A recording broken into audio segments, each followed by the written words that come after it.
Welcome back to the Fixed Ops Roundtable, and it is a great pleasure to welcome another auto industry icon, Curtis DeGroote of 3We Technologies is here with us. Curtis, welcome to the Fixed Ops Roundtable. Thank you, Ted. Appreciate you having me on. Curtis, I had heard so much about you in the past, and I had never had the opportunity to meet you, or let alone find about what you're doing today, okay, which I'm going to hear a little bit more about with Market Point by 3We. But you and I met 2 years ago at the last Fixed Ops Roundtable on Valentine's Day in Las Vegas, right before the world changed. Oh And my it was goodness. such an honor to meet you in person. It was absolutely. And you had all the A players there just like you do today. And that was my first and I really enjoyed it. And I appreciated everything you were putting together. I'm glad somebody was doing it and actually putting a focus on fixed operations. As most dealers know, that's super important to their business every day. And I saw that there were a number of pictures on social media of you with our friend Brian Benstock. And Hmm. Brian spoke at that event. And I think Brian has probably spoken at like 8 or 9 Fixed Ops roundtables, right? And I remember Yeah. that morning he texted me because we held our meeting at the Embassy Suites in Las Vegas. Yep. And he came with a number of other folks, as if you Hmm. recall, and Andrew. they had driven to a different Embassy Suites. He goes, "I'm at the wrong hotel." He goes, "Have everybody wait for me." And so it was a kind of a backstory I never ever told anybody about. So listen, you are so familiar with what's going on in technology and what's up and coming. So I got to ask you, what are some of give us a couple of the up and coming tech items that dealers are starting to look at, right now in the retail space.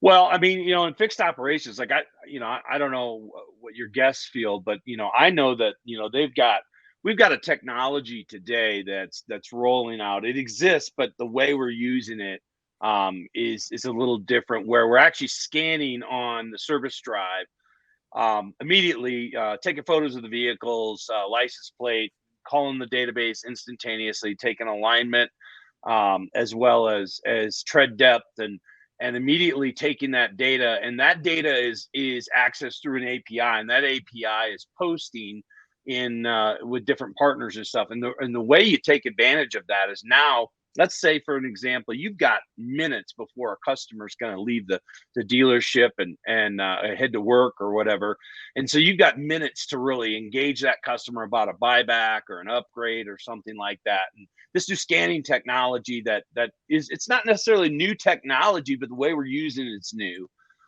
is phenomenal because you can really engage those customers while they're still in the store, and they're at a point where they can go away with the offer that you put in front of them and consider it. And then when they come back, you could further the conversation, maybe even schedule a follow-up to do a test drive on a new car, or just buy the vehicle that they're driving today. So that's one of the things. One of the other things that I've been seeing a lot of increase. I think Fixed Ops Digital does a really great job with these new videos that they're doing. I don't know if you've seen them or not, but they're explaining things that we in the auto industry kind of take for granted, the things that people know or don't know. And when it comes to service, some of these Fixed Ops Digital videos that I've saw and some of my clients are using are amazing, because they simply describe why you need to do certain things like replace your brake pads or rotate your tires or upgrade your tires.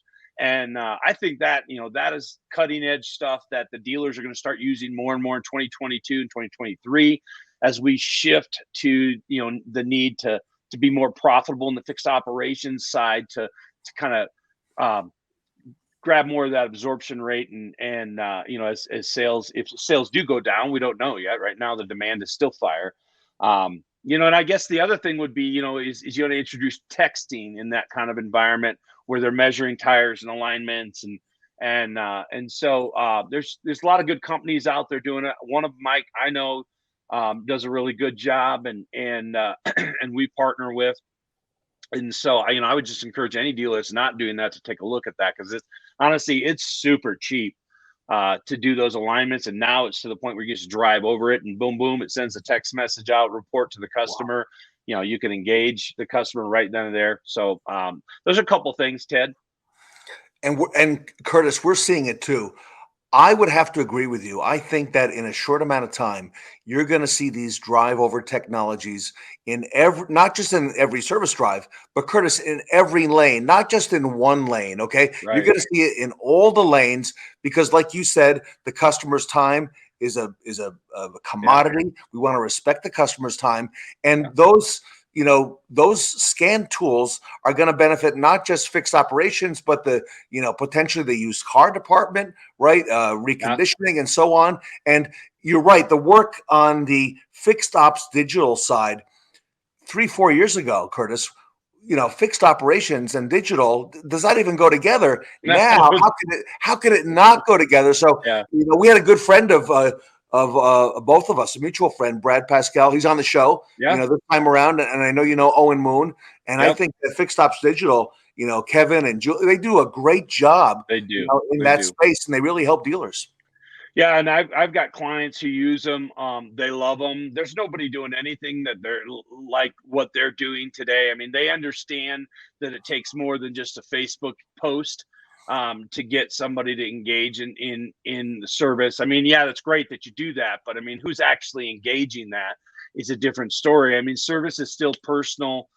You want to try. You're going to go to to Google and you're going to type in "I need an oil change" or whatever, and who's going to pop up? Well, if you're using Fixed Ops Digital and their SEO and the video content that they're going to get the eyeballs. And I just think that in a lot of ways, I don't think dealers really focus on that, but maybe they should. I mean, because it Yeah, does, of I course. don't know what the rate is today, but at one point it was 48, 49% of the bottom line of what you're collecting in services is going right to profit. So I mean, you make the choice, I guess, right?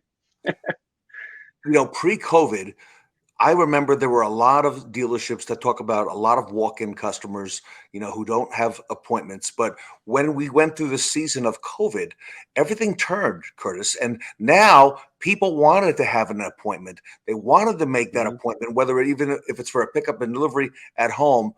In your opinion, Curtis, how can I increase service appointments in my dealership?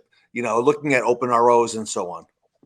Well, okay, that's a great question, because and that's one I think that most dealers really maybe don't think about as much. I mean, I think service directors and service managers think about it.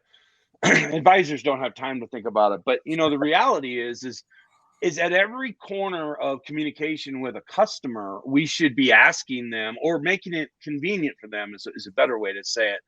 When you're sending emails, you should always include the link for a service appointment. I don't care if it's a used car email, because you don't know if that customer is in a position Smart. where they need service and they just don't like. I mean, most dealers, I think, oh, well, service appointment links on my website, so what do I need to do anything more than that?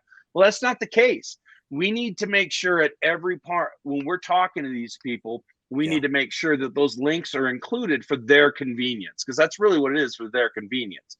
And that's how you increase your service retention.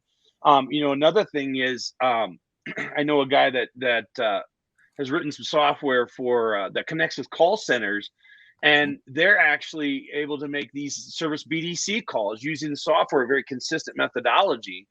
And so Man. there's that's starting to gain some traction now, all across the country, because they realize that if you just ask somebody to come in for service, they actually will. And it's one of those things, most people forget about it.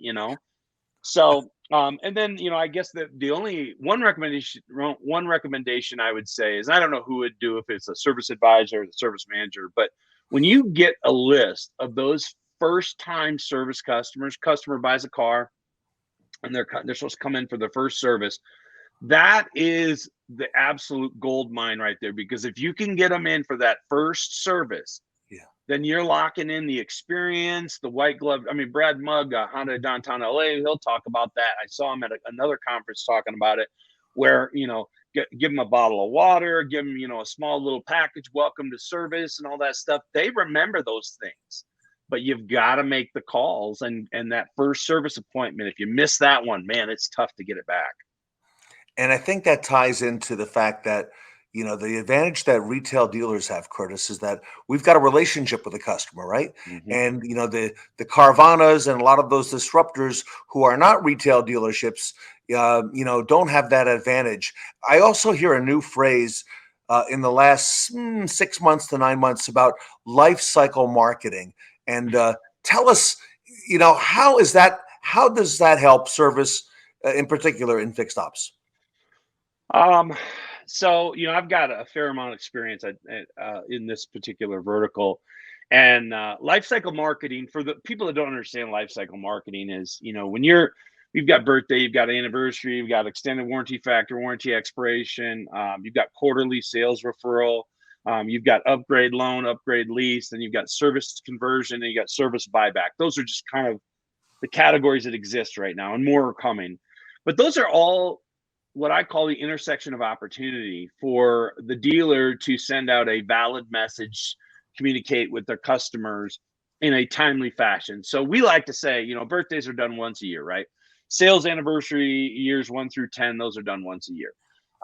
And so then you've got sales referral every single quarter. So now you've got all these different communications going on. So customers getting basically six the first year, six the second year, and then they get into into the second year where they start qualifying for upgrades. Now you're talking about, oh, now we've got they're getting a monthly upgrade, as an example, as a bank statement coming out to them every month, plus they're getting the birthday, plus they're getting the referrals, now the factory warranty. So all those touches intersect because all of them have the links for all your fixed operations embedded right in there. Of course, you can always track them through Google Analytics. But the point is that intersection between, you never hear a customer say, or you rarely hear it, and actually I learned this working with SET years ago, is SET was the number one dealer group, and Toyota, out of all the Toyota stores, the 163 dealerships we dealt with were number one. And they were number one because they literally communicated to their customers all the time for Well, everything.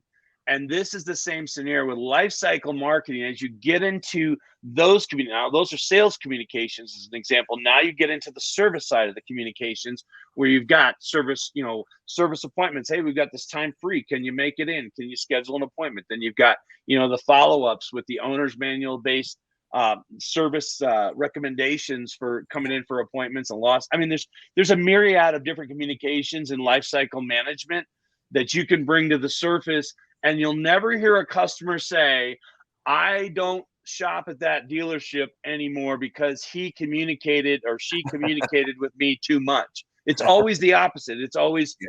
they never contacted me after I bought a car. Right, right, So right. Yeah. that's And where I'm we're sure at. I know I've said, I still say that today, and I'm sure you have as well. Okay. What is Curtis DeGroote working on? Because I know you got some stuff, some big stuff, Curtis, coming up. And I don't want to give away the whole store, but what do you got coming up, pretty soon, very shortly for dealers? Well, I appreciate it, Ted. One of the things, and since this is fixed operations, I won't talk about the used car leasing integration I'm doing and the service drive integration. I guess I could talk about that to instantly be able to buy a car from the mobile app. But we've got some pretty big plans. One of the things that I think is cool is we're able to identify those people landing on the dealership's webpage, and if I can identify somebody looking for a service coupon or even looking for a car, and now I can send out a offer to that customer after the fact, including both loan and lease, as well as fixed operations coupons, and then build them a portal and allow them to interact. That's where life cycle marketing and the things that I'm doing and kind of intersect, because from a technology perspective, there's no greater time than right now in our industry to be alive. Yeah. And thank God we don't have to wear masks and stuff at NADA this year. Everybody's excited about that, and so let's keep it going. Let's help each other. Let's reach out and integrate with each other if it makes sense. And as an industry, for the consumer's best interest, the dealer's best interest on the vendor side, I think we can make a huge impact on overall things. And don't worry about the Carvanas and the Vrooms and those, because they're failing on their own accords because they can't even figure out how to title a vehicle. And so, we'll, I've always been a dealer guy, I mean, I just have been, for 25 years now. And so, we have a story here in Colorado, and I'll end with this. So, and listen, Tesla's great. I think, a lot of dealers, like Tesla, some don't. But here in Colorado, we had a person in the mountains, and their Tesla broke down, and they had to call the Ford dealer to come tow their car back to Denver. And the reason why is because if Tesla did it, it was $1,000, and if the local dealer did it, he did it for $325. That ought to tell you enough about why the dealer body is so important in our industry. And I know many in our audience, Curtis, know you. They've worked with you in the past. Folks, if you want to reach out to Curtis DeGroote and connect with him, Curtis, what's the best way for people, our attendees, to reach out to you? Well, they can email me or they can text me. Either one is fine. It's on the ticker, but I'll also say it, my cell phone is 319-504-2002.